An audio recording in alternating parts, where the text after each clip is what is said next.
Hey, happy campers. Welcome to our campsite. How about we read a camping tale today involving one of our very favorites. Yep, it's George.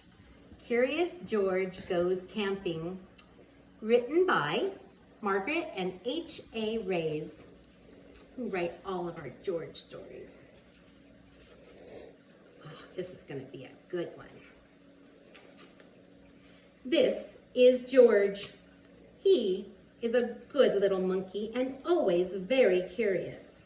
We know this, don't we? This weekend, George and his friend, the man with the yellow hat, had special plans. They were going camping. Yes, so fun.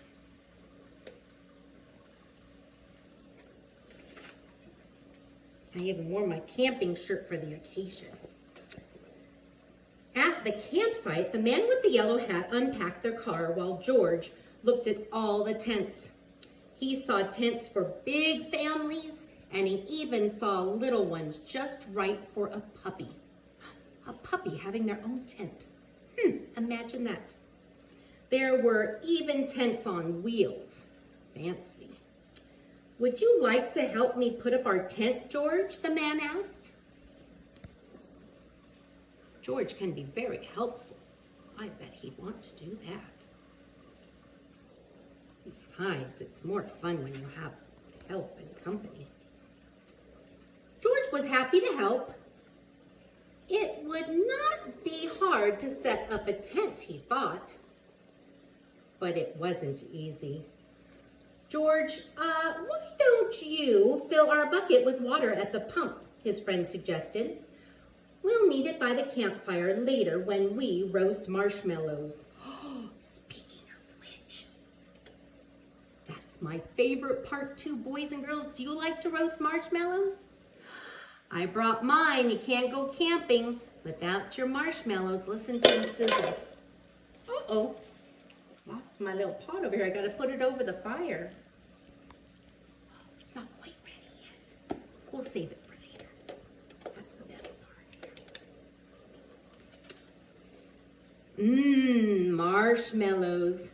George loved marshmallows. He couldn't wait to try them roasted. "Now, don't wander off and get into trouble," the man warned. But George didn't hear him. He was already gone. This is not good, is it? Not good at all. At the pump, George worked the handle up and down, and soon his bucket was full of water. On the way back down the trail, he saw a family packing up. George watched a girl pour her bucket of water on a campfire. The fire sizzled out. George thought that looked like fun. So he poured his bucket of water out on the next campfire. "Hey!" yelled a camper. "We weren't finished with that yet." The camper began to chase George, but George didn't mean to cause such trouble. Now he only wanted to hide. Oh, he felt bad. He ran into the forest as fast as he could, but the camper's footsteps followed close behind. George ran faster and faster, and the footsteps came closer and closer until suddenly... Don't be afraid, boys and girls, I promise it has a good ending. Suddenly, they were passing George. The footsteps were passing George. Why, it was not a camper chasing George. Now it was a deer. Oh, that's awesome. Deer are beautiful animals. What fun to run with a deer. Forgetting all about the camper and the marshmallows, George ran after that deer. But a little monkey cannot run as fast as a deer in the woods. So before long, George was lost and all alone. He felt tired and he stopped to rest. At first, he was worried. He was very far from camp. But there were lots so suspenseful. Lots of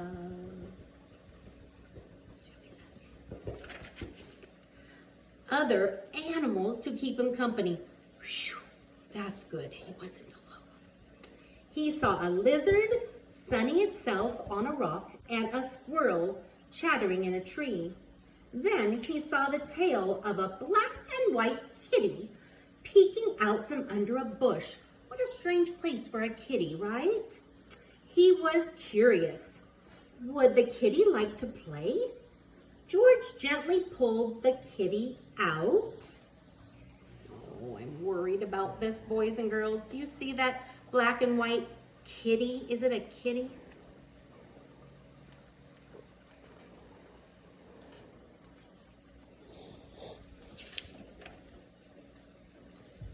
But it was not a kitty. It was a skunk. Woo-wee! And it was scared. The skunk lifted its tail and sprayed. Boys and girls, have you ever smelled a skunk before? Whew, it's hard to forget once you've smelled that smell. Woo! The spray smelled awful. The animals tried to get away. George wanted to get away too, but he could not. The smell was all over him. How would he ever get rid of it? Too bad he could not take a bath in the woods. What could he do? Boys and girls, think, think, think.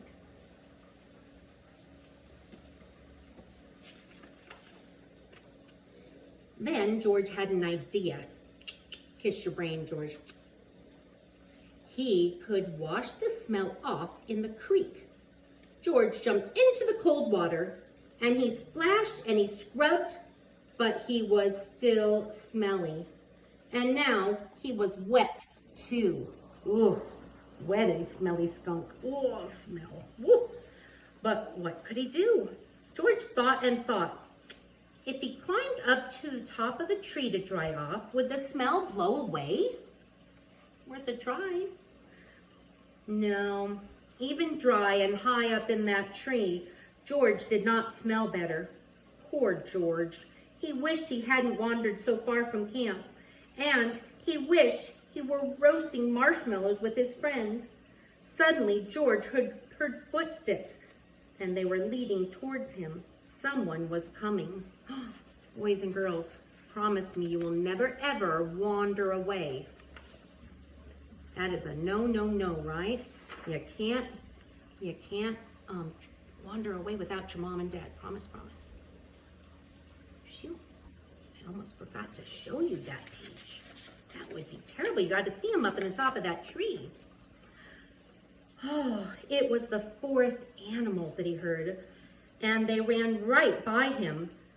They had seen something scary, and George saw it too. It was a fire. George had gotten into trouble for putting out a campfire, but this fire wasn't in the campground. This was an emergency. Quickly, George climbed down the tree and grabbed his bucket. He scooped it full of water in the creek, and then, being careful not to spill, he climbed back up and swung from branch to branch through the trees.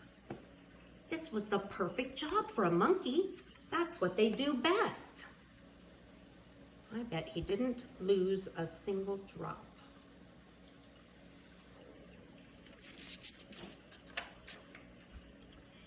When George got close enough to the fire, he reached down and he poured the water onto the flames.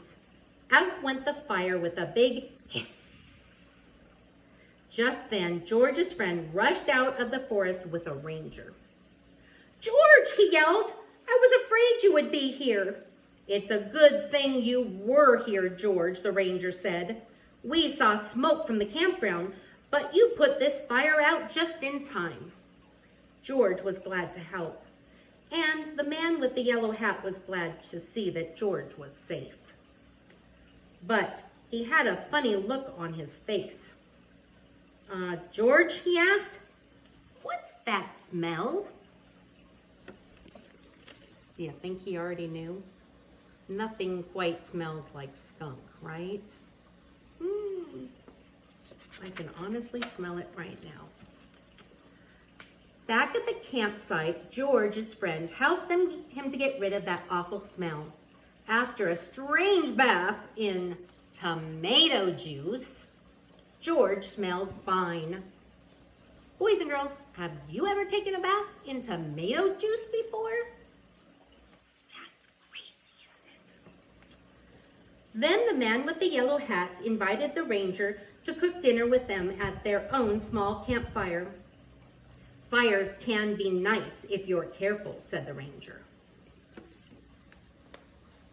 It's true. Fire can be nice, but you have to respect it, and you can't leave a fire unattended, ever, never. George agreed. Fires can be nice. You know why? Especially for roasting marshmallows. I would agree. Let's see, my fire's hot enough now. The end. My friends. Thank you so much, happy campers, for joining me today. Oh, it's just right. Just a little bit roasty toasty. I sure hope you get to go camping this summer. I hope I get to go camping too. Until next time, bye-bye.